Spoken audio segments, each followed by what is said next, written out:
Welcome to the intersection of technology, cybersecurity, and society. Welcome to CISSP Magazine. You're listening to a new The Hacker Factory podcast with hacker maker Phillip Wylie. You're about to discover what the role of a professional hacker entails, the different specializations it holds, and what it takes to learn and become one. Enjoy the conversation as Phillip and guests unveil the secrets of professional hacking, a mysterious, intriguing, and often misunderstood occupation. Knowledge is power, now more than ever.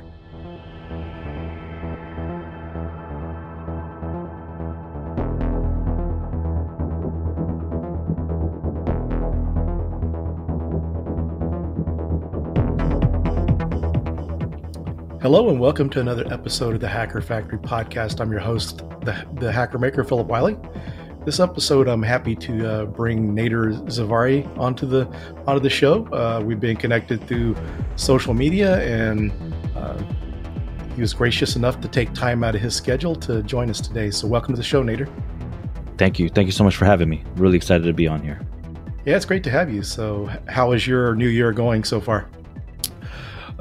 Never a dull moment. It's always something new with where I'm working at with Mandiant and Google being part of the incident response team. So there's always some new threat actor trying to attack a application or go after a victim. So never a dull moment, which just makes my job and my life always fun. Yeah, companies may lay off, but the threat actors never stop. Exactly. Yep. So why don't you introduce yourself to the listeners and kind of share your background, how you got started?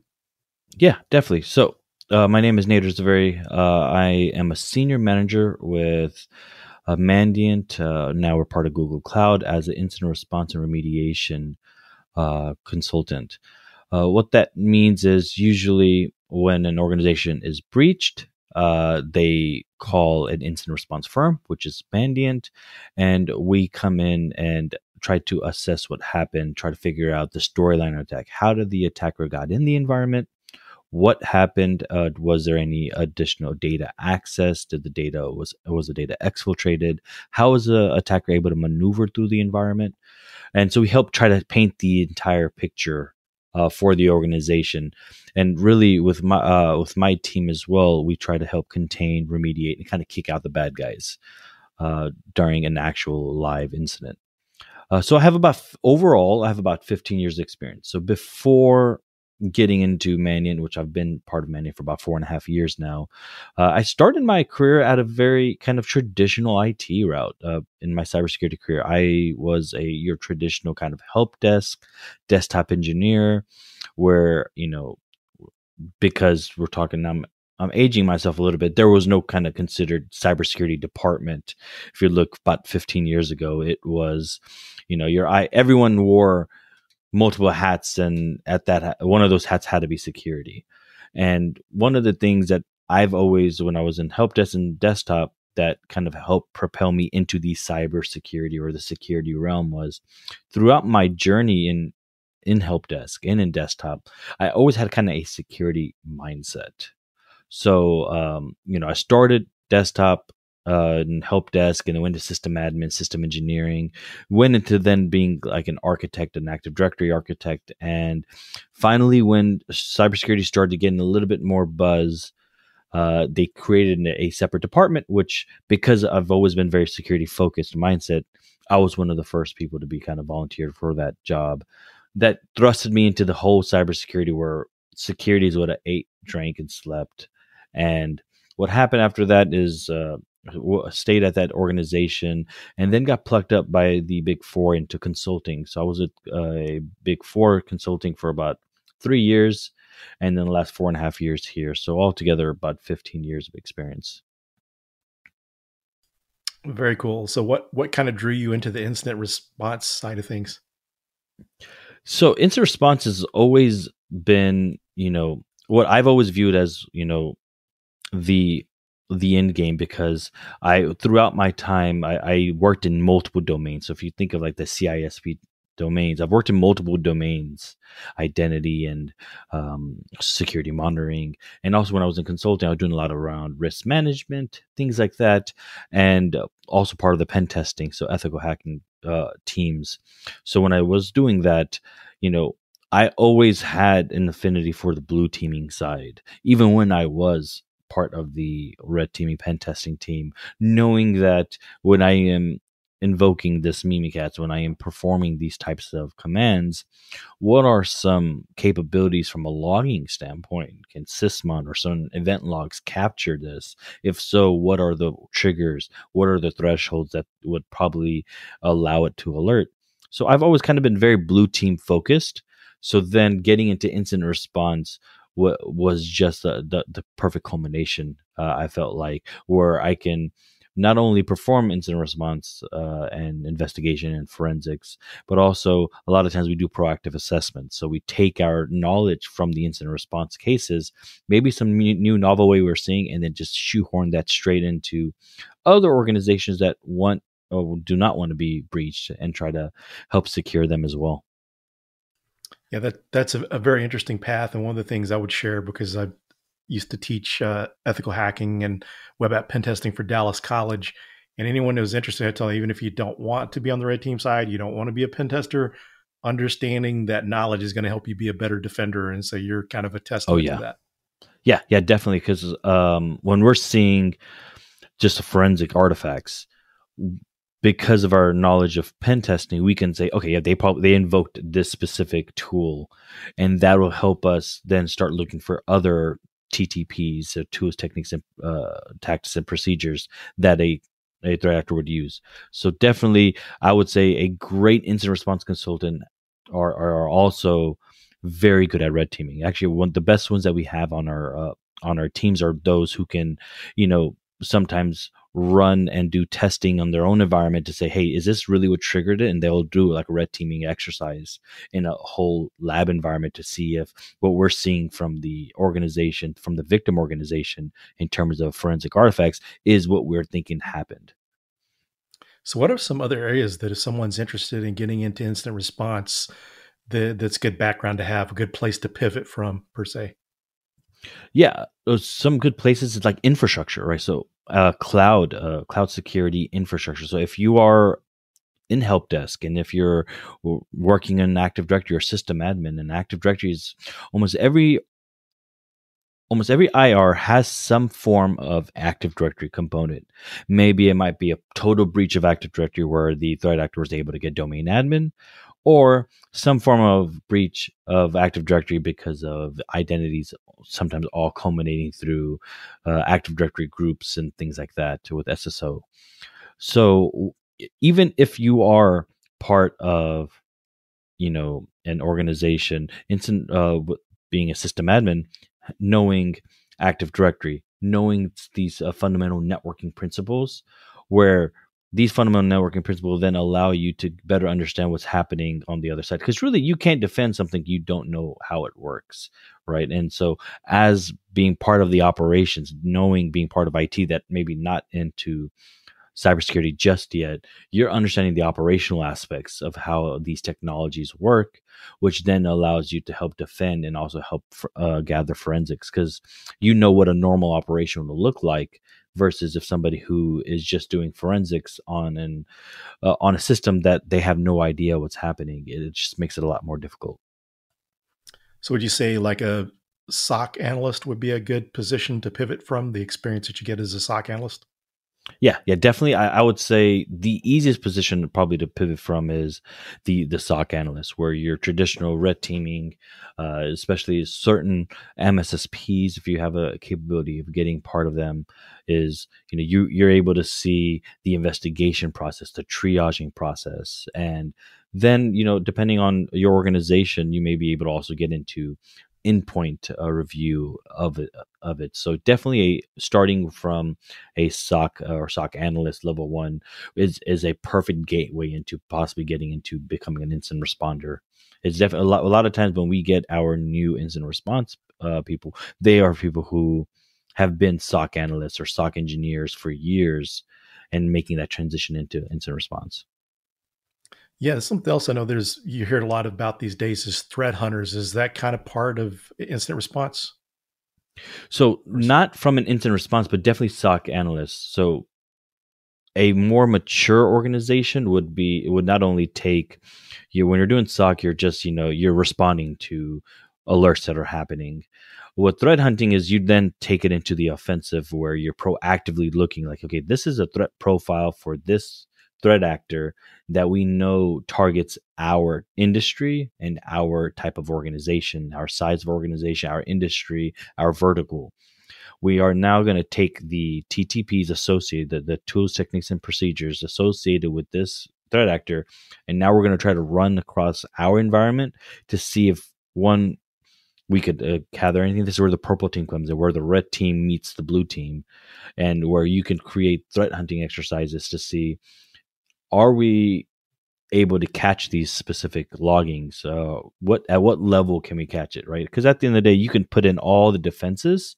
It's just a matter of putting all the level of defenses, but still the thing is to try to catch and quickly catch the threat actor during their process and be able to block, right, as many pathways as possible, until the point that after you block so many pathways, they stumble upon a new pathway that then will trigger an alert already that they can't go further because that's not blocked, but you are alerted right away.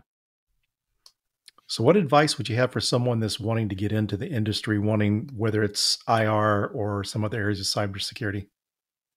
So one of the things, I do a lot of work with mentorship programs with Blacks in Cyber, Women in Cyber, and also some mentorship programs within the greater kind of Houston community.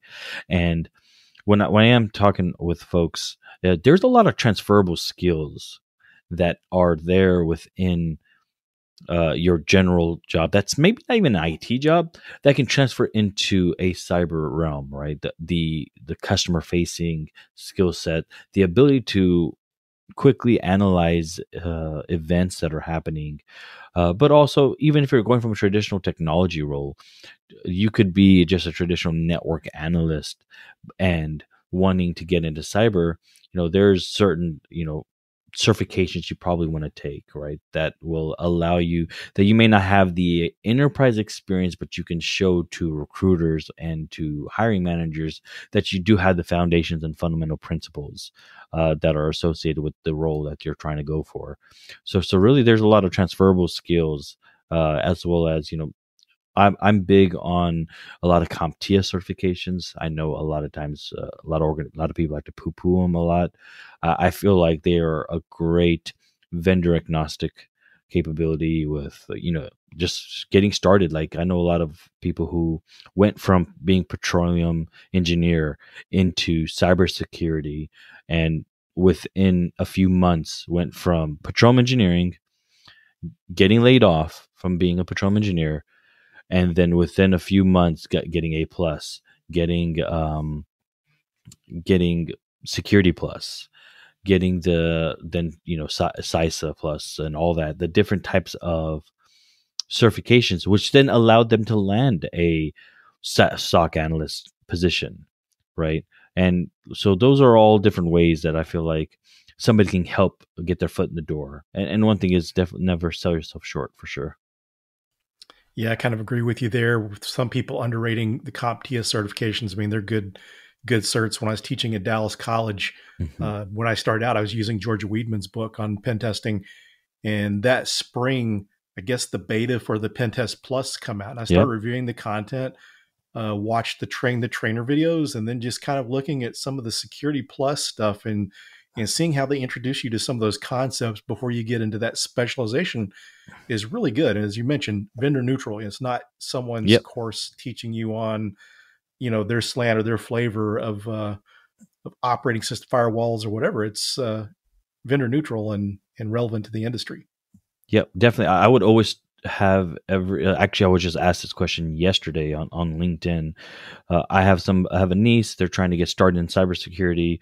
Is a Google search? So I work for Google. Is a Google search a great way to start off? And I'm part of Google, but I would tell you, let's first start with some of the vendor agnostic certs, which then allows you, like even CEH as well, which then can allow you to see, especially like Security Plus, which really gives you a pretty good understanding, a breadth of what is cybersecurity from the fundamental principles and from the various different domains. And then from there, you'll be able to tackle which one you are really interested in and then kind of diving deep afterwards.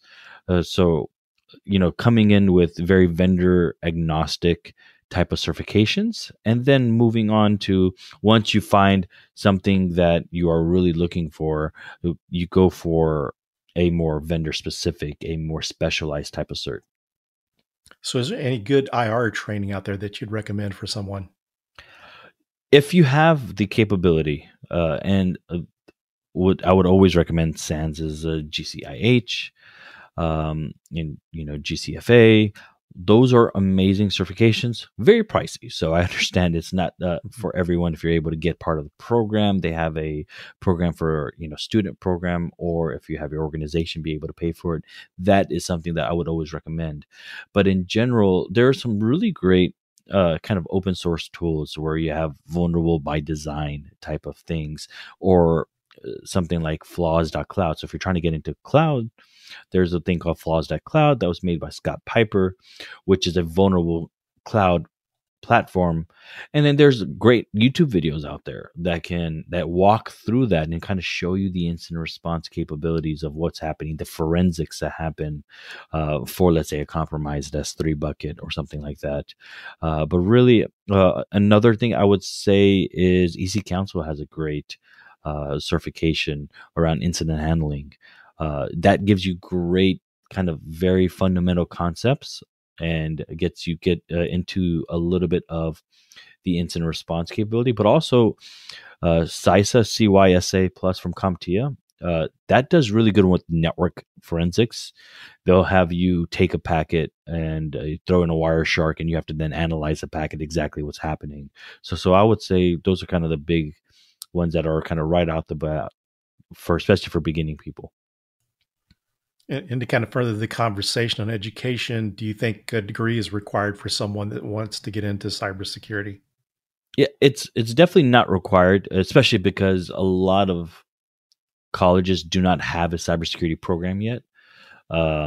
They have maybe a master's program, but not a bachelor's or something like that. And that's one of the great things is you supplement the lack of a bachelor's degree, which I'm not one to go against college. I went to college. The experience you get from college is it's unseen that you can find that replicated anywhere, but it's not needed for a cybersecurity pathway.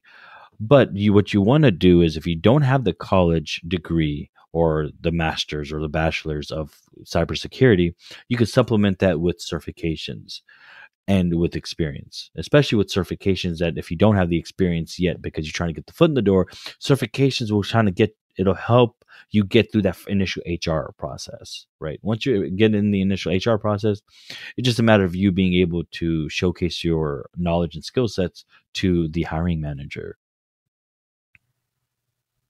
Yeah, it's kind of interesting how that whole industry with as far as, college degrees, because, everyone, only thing available for the longest time was just master's degree, and it was in assurance, and it was just kind of, there's not that much out there. It's getting better, but, just like you said, there's just kind of a scarcity of college courses on that. Yeah, and there's actually a few places that I know that go full on bachelor's degree, full 4-year. I stay in Houston, Texas, so there's one right here really close to my house where they have a full-on bachelor's degree program at a community college, actually. So it's not pricey. It's very affordable. And I'm looking at just the classes they're going through, and I'm like, wow, I wish I had this when I went to college. Of course, when I went to college, it was like computer information systems or in computer science were like the closest thing to an IT degree you could get. And I'm so happy that now they're starting to shift that cybersecurity is here to stay, and now we need to create programs and pathways within college to help add new skilled workers into the workforce. As far as skills go, do you think it's required for people wanting to get in to the industry to have coding experience, whether it's programming or scripting? Do you think that's needed?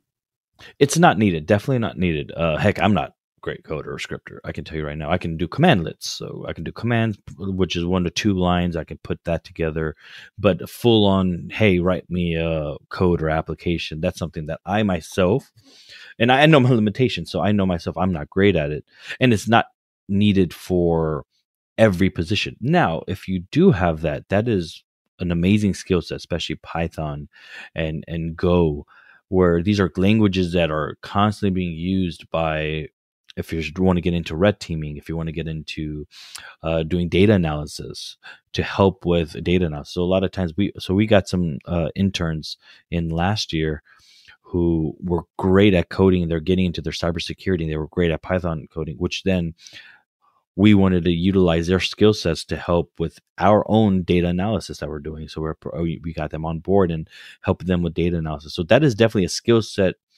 that is a major bonus to have, but not a requirement, especially with the vast avenues of things that are around within the domains of cyber. What do you think about Chat GPT? I mean, I know a lot of people in the security world has been playing around with it. Do you see it being helpful in our IR realm?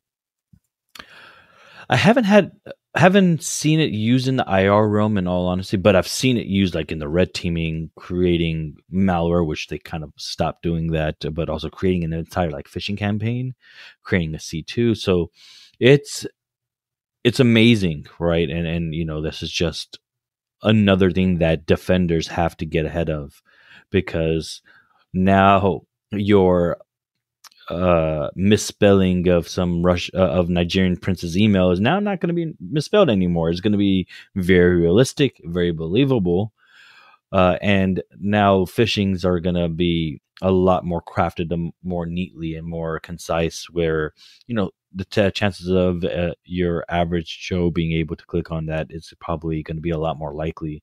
And that's where we as defenders have to kind of increase our capabilities to block something like that. Yeah, that's a great point, because typically the phishing emails and stuff you see, it's pretty easy to figure out it's not from your bank. And so, yeah, I agree with that changing and people, trying to make it look like a realistic email from the company as well. Yeah. So there's a great video from H Bomber guy who's on YouTube. Where they talks about the Nigerian prince emails, and he said they're misspelling it on purpose, because knowing that if you can catch the misspelling, you're probably not going to be the ones to be giving them money. So they are creating and crafting their emails for just their target audience. Because if you're willing to go through and sit through that thing and have any sort of like, okay, maybe just let me click this link, then you are already part of their target audience to possibly scam in the future, right? Versus if you're catching it like, okay, then you are not their intended audience. They already know that. They know that they know that they're going to get filtered by X amount of people. And it's just their mentality of creating and crafting it so bad that the people who are going to click on it are a lot higher chance for them to actually pursue some sort of scam. Yeah, it's definitely an interesting way to look at it. And from a percentage basis, you don't have to be 100% all the time. It just takes a few victims. Yeah, and that's kind of with us being defenders, right? We're defending everything, and then all the threat actor needs is that one hole in your environment to get in, and then be able to maneuver and laterally move, and then possibly privilege escalate and be able to compromise the entire environment.